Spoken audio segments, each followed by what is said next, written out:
तुम्हारे पैर इतने काले हैं कि हमें पता चल गया तुम हमारी माँ नहीं हो। हमारी माँ के पैर तो दूध की तरह सफेद है। भाई दूध का नाम मत ले, बहुत भूख लगी है, बर्दाश्त नहीं हो रहा। वहीं बाहर खड़ा भेड़िया मन ही मन सोचता है, तुम सबका मांस खाने से, लेकिन ये शैतान बच्चे मुझे हर बार पकड़ ले रहे हैं। अब क्या करूं? हाँ, आइडिया। भेड़िया पड़ोस के गांव की चक्की में जाता है, जहां चक्की का मालिक गहरी नींद में होता है। भेड़िए ने चुपके से आटे की बोरी में अपने पैर डुबोए, जिससे आटा लगते ही उसके पैर बकरी की तरह सफेद हो गए। वो वापस से बकरी के घर के बाहर पहुंच जाता है और दरवाजा खटखटाता है। दरवाजा खोलो मेरे बच्चों, मम्मी है आई। जल्दी खोलो दरवाजा, मजेदार खाना है लाई। अरे जल्दी खोलो, खाना मजेदार है लाई। लगता है इस बार तो पक्का माँ ही आई है। नहीं नहीं मत खोलो, ये मुझे हमारी माँ की आवाज नहीं लग रही। लेकिन सब बच्चों ने उसकी नहीं सुनी और दरवाजा खोल दिया। उन सबको देख भेड़िया जोर से हंसा। मेरे प्यारे बच्चों, मैं हूं तुम्हारी माँ, और मैं तुम्हें खाना देने नहीं, बल्कि तुम सबको अपना खाना बनाने आया हूं। वो भेड़िया घर में घुस गया। उसे देख सभी बच्चे डर के मारे यहाँ से वहां भागने लगे, लेकिन भेड़िए ने एक एक कर उन सबको पकड़ लिया और एक बोरे में भरकर अपने साथ ले गया। मगर भेड़िए की नजर से छुपकर एक बच्चा चूल्हे में जा घुसा था, जिस वजह से वो बच गया। कुछ देर बाद डंपी खाना लेकर घर लौटी तो उसने देखा घर का दरवाजा तो पूरी तरह से खुला है और सारा सामान तितर बितर हुआ पड़ा है। हे प्रभु, कुछ तो अनहोनी हुई है।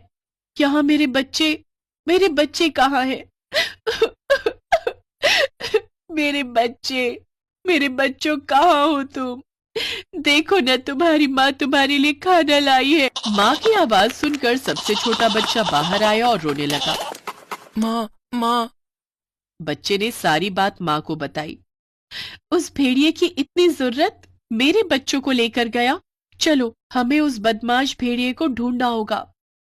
उधर भेड़िया उस बोरी को उठाकर हाँफता हुआ जंगल की तरफ जा रहा था।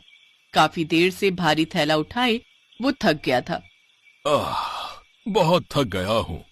अब कुछ देर इस पेड़ की छांव में आराम कर लेता हूँ। वैसे भी ये बकरी के मेमने कहाँ भागेंगे, इन्हें तो मैं आराम से खाऊंगा। कुछ ही देर में भेड़िए की आंख लग गई और वो जोर जोर से खर्राटे लेने लगा।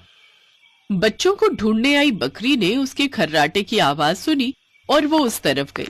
उसने भेड़िए को सोता पाया और चुपके से उसने वो बोरी खोल दी और उसमें से अपने बच्चों को बाहर निकाल लिया। बच्चे माँ को देखकर बहुत खुश हुए। फिर सबसे छोटे बच्चे ने बोरी में पत्थर भरना शुरू कर दिया। उसकी देखम देख फिर बाकी बच्चों ने भी उस बोरी को पत्थर से भर दिया और फिर उसे वैसे ही बांध दिया जैसे भेड़िए ने बांधा था। चलो बच्चों, अब जल्दी से उन झाड़ियों के पीछे छुप जाओ और आगे का तमाशा देखो। कुछ देर बाद भेड़िया जागा।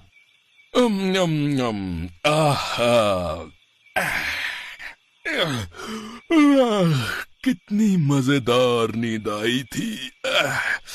अब जल्दी से अपनी गुफा में जाता हूँ और इन मेमनों को अपनी दावत बनाता हूँ। बोरी कहाँ गई? ये रही। ये कितनी वजनदार है। खैर, जितना भारी गोश्त होगा, खाने में मजा भी तो उतना ही आएगा। भेड़िया बोरी उठाकर चल दिया। फिर अपनी गुफा तक जाने के लिए जैसे ही वो नदी पार करने लगा तो भारी बोरी होने के कारण उसका पैर फिसल गया और वो बहाव के साथ बहता चला गया। ये देख बकरी और उसके बच्चे जोर जोर से हंसने लगे। इस कहानी से हमें ये सीख मिलती है कि बुरे का अंत भी हमेशा बुरा ही होता है।